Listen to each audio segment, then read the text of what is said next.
আসসালামু আলাইকুম, সবাই কেমন আছেন? আজকে রান্না থাকছে আলু দিয়ে করলা ভাজি। তেল দিয়ে দিলাম ফ্রাই প্যান, তেল দেওয়া শেষ। এবার কাঁচামরিচ, পেঁয়াজ, রসুন কুচি করে কাটা এগুলো দিয়ে দিলাম। একটু নেড়ে নেব, লাল লাল করে নেব।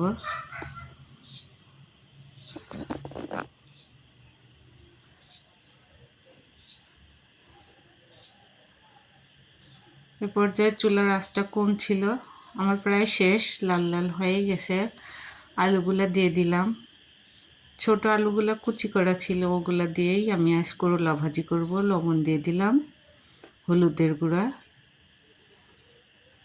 ধনিয়ার গুঁড়া দিয়ে একসাথে মিক্স করে উল্টায় পাল্টায় নেড়ে নিলাম, হালকা হাতে নেড়ে নিলাম। এরপরে কুচি করা করলা ভাজি দিয়ে দিলাম, একসাথে সুন্দর করে মিক্স করে নেব।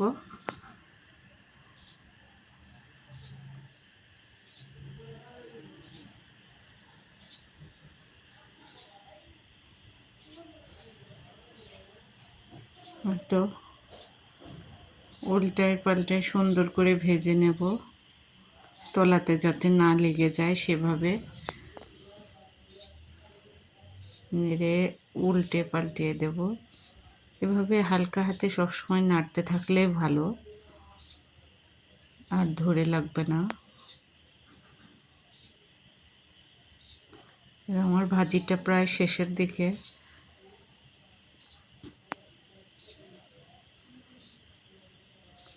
শুধু শুধু করলা ভাজিও সুন্দর লাগে, আবার এভাবে ছোট আলু দিয়ে ভাজি করলেও খুব সুস্বাদু লাগে।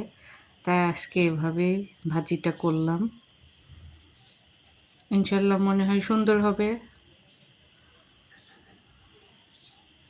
এ তো প্রায় আমার ভাজিটা শেষ, অনেকটাই টেনে গেছে।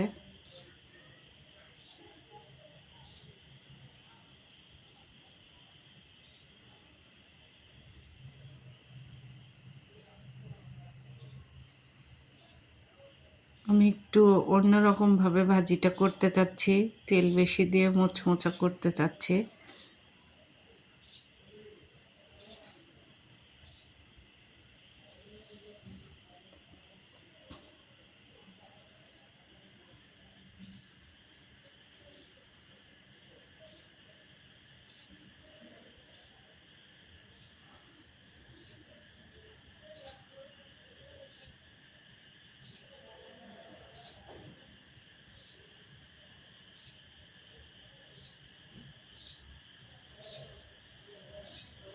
এই তো আমার ভাজি প্রায় শেষ, আর একটু নেড়ে চেড়ে এই তো রেডি হয়ে গেল আমার আলু দিয়ে করলা ভাজি।